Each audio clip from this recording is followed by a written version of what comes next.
Now let's go and see ahead with the features of the Indian election. So the first feature is the voters list. So let's see what is a voters list. Okay, so in a democratic election, the list of those who are eligible to vote is prepared much before the election and is given to everyone. This list is officially called the electoral roll and is commonly known as the voters list. So this is a very important step because it is the first condition for a democratic election. That is, everyone should get an equal opportunity to choose representatives.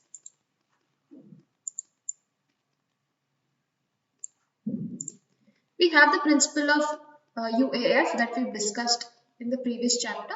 So we have that which says everyone should have one vote and each one vote will have one value, which is equal.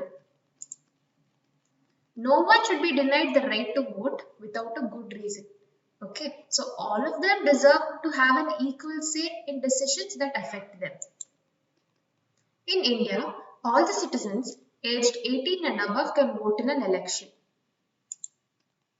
That's the basic feature of UAF, which ultimately makes the election process a very democratic one. So, it is a responsibility of the government to get the names of all the eligible voters to put on the voters list or the electoral roll. So, it's the government's responsibility to do that. So, everyone aged 18 and above will have a voter's ID, which you would have been familiar with, and they will be a part of the electoral roll.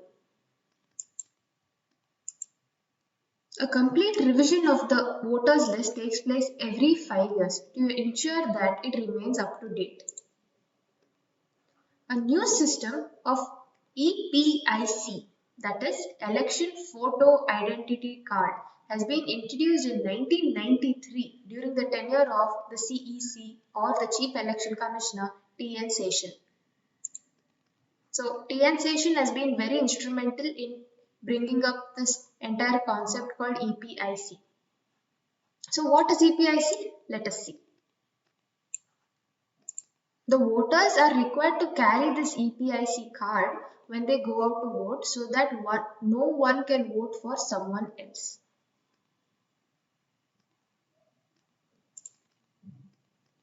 But until today, in the current times, it is not yet compulsory for voting.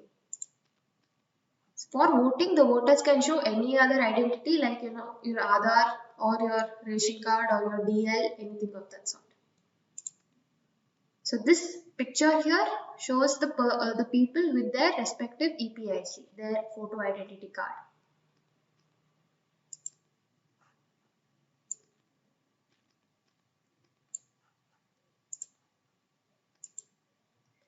Let's see the next feature, that is nomination of candidates. We know that in a democratic election, there are almost no restrictions on anyone to contest an election. This is being made clear before. Anyone who can be a voter can also become a candidate in elections. So you and I were eligible to vote and we also have the right to become a candidate in an election. The only difference is that in order to be a candidate of the election, the minimum age is 25 years, while it is only 18 years for being a voter. This is the only difference. Political parties nominate their candidates who get the party symbol and support. Party's nomination is often called a party ticket. So, a certain party sends in a few people. They nominate their candidates who represent the party in that specific constituency, and that nomination is called the ticket. Every person who wishes to contest an election has to fill a nomination form and give some money as security deposit. There are some other restrictions on criminals, but these restrictions apply in extreme cases, not in every case.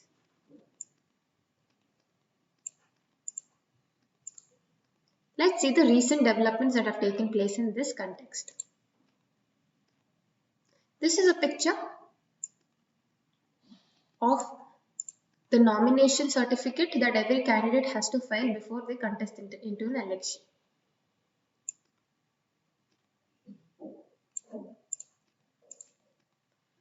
So this is also called a system of declaration, where the party candidate has to fill out the form declaring a few things on a particular topic that's here.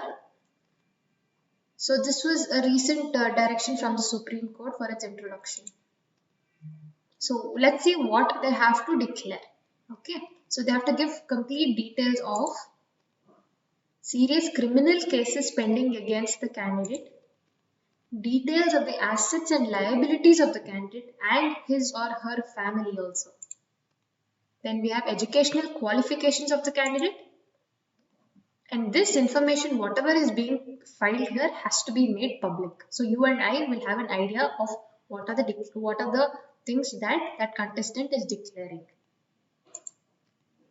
This provides an opportunity to the voters to make their decision on the basis of information provided by the candidates. Let us see the third feature. It is called the election campaign. So the main purpose of an election is to give people a chance to choose the representatives, the government and the policies they prefer. Therefore, it is necessary to have free and open discussion about who is a better representative, which party will make a better government, or what is a good policy. This is what happens during election campaigns. So during election campaigns, what happens is we can freely discuss with our peers, with our neighbors, within our society on which party will, make better rules for us, make better policies for us, and who will ultimately form a better government.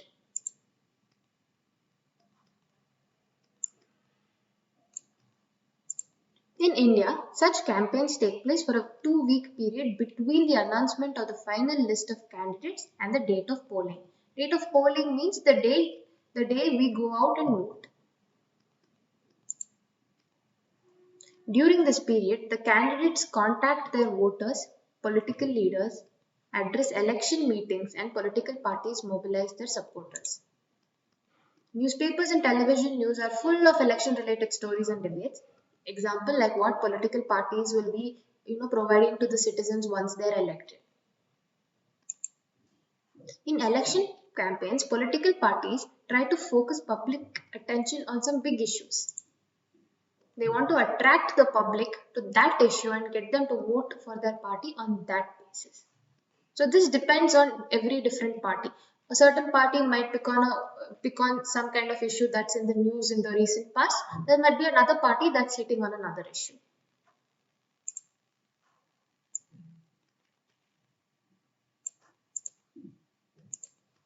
Let's see the kind of examples in the previous years what parties have chosen as their issues. Okay. In this picture, we have our famous Indira Gandhi, our ex-Prime Minister. So let us see what she had to say. Okay. And what kind of big issues she took up. So she led the Congress party that gave the slogan Garibo Hatao. That means remove poverty during the Lok Sabha elections in 1971. What did the party promise? They promised to reorient all government policies to remove poverty.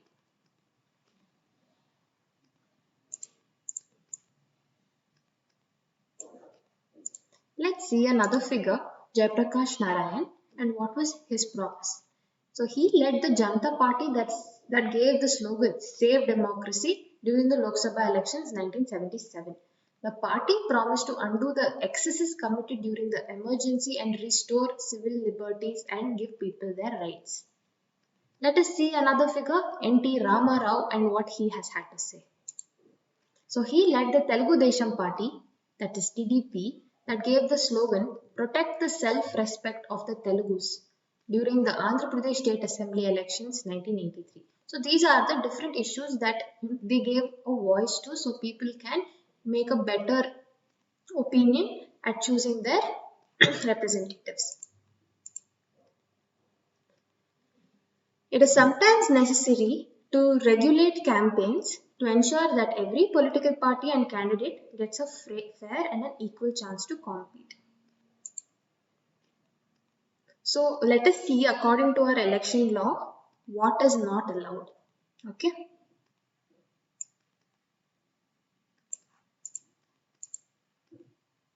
Bribe or threatening voters is strictly a no. Appeal to them in the name of caste or religion? No. Use government resources for election campaign? Strictly, this is not allowed.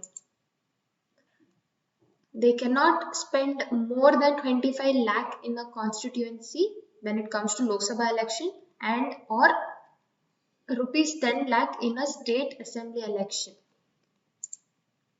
If they do so, if they do any of the above 4 points, their election can be rejected by the court even after they've been declared elected.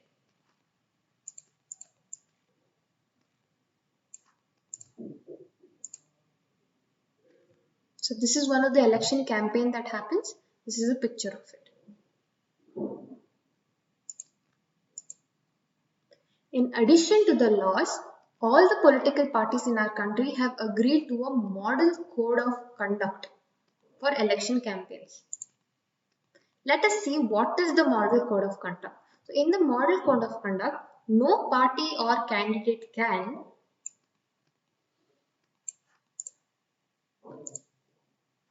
So they cannot use any place of worship for election propaganda. You cannot go to temples or mosques, to bring out your election campaign. You cannot use government vehicles, aircrafts and officials for elections. Once elections are announced, the minister shall not lay foundation stones for any projects or take any big policy decisions or make any promises of providing public facilities. So this is a brief picture that summarizes what's a mode of conduct. So let us see. Clearly, there's a ban on any kind of alcohol. There's a ban on monetary power. There are no arms that can be used, and henceforth.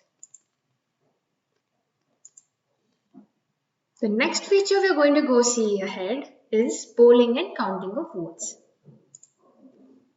Okay.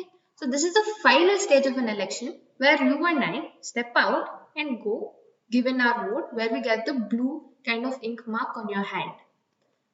Right? So the voters cast their vote, which is usually called the election day. This is the D-Day.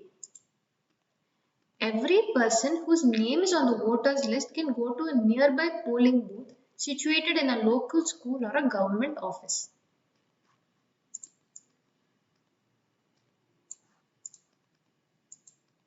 Once the voter goes inside the booth, the election officials take a look at her identity card and confirm the details, and they further put a mark on her finger and allow her to cast her vote. An agent of each candidate is allowed to sit inside the polling booth and ensure that the voting takes place in a fair way. This is the election mark once the process is over. So let us go ahead and see the process of voting. Earlier, the voters used a system of ballot papers where we would mark a certain kind of candidate on a ballot and put it into a certain box. So let us see what a ballot paper is. It is a sheet of paper on which the names of the contesting candidates along with party name and symbols are listed. So in the recent past, nowadays, there is this concept called electronic voting machines, EVM, that are being used to record votes. So it is a machine which works on battery, and that machine shows the name of the candidate, and right next to it there is a party symbol which is allotted by the election commission. So this is how you mark your candidate.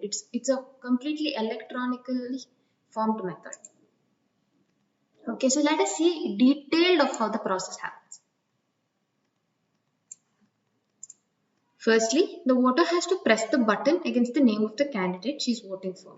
After polling, the EVMs are sealed and secured.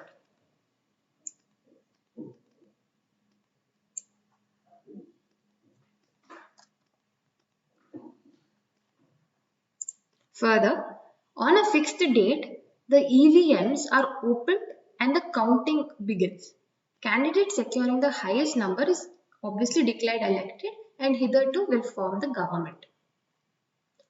A close check of agents is provided so as to ensure accountability of the entire process, so that no corruption has taken place, no cheating and no dirty tricks have been used.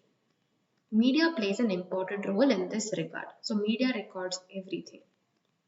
It's a kind of accountability and a transparency measure.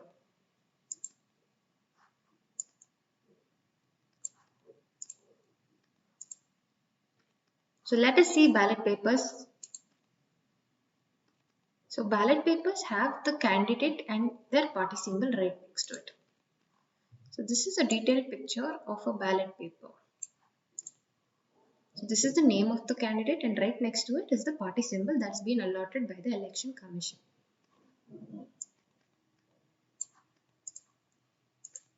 Then we have the ones that we used recently, that is the EVMs. Let's see what. This is the EVM. Fully electronically, you just have to go press a button.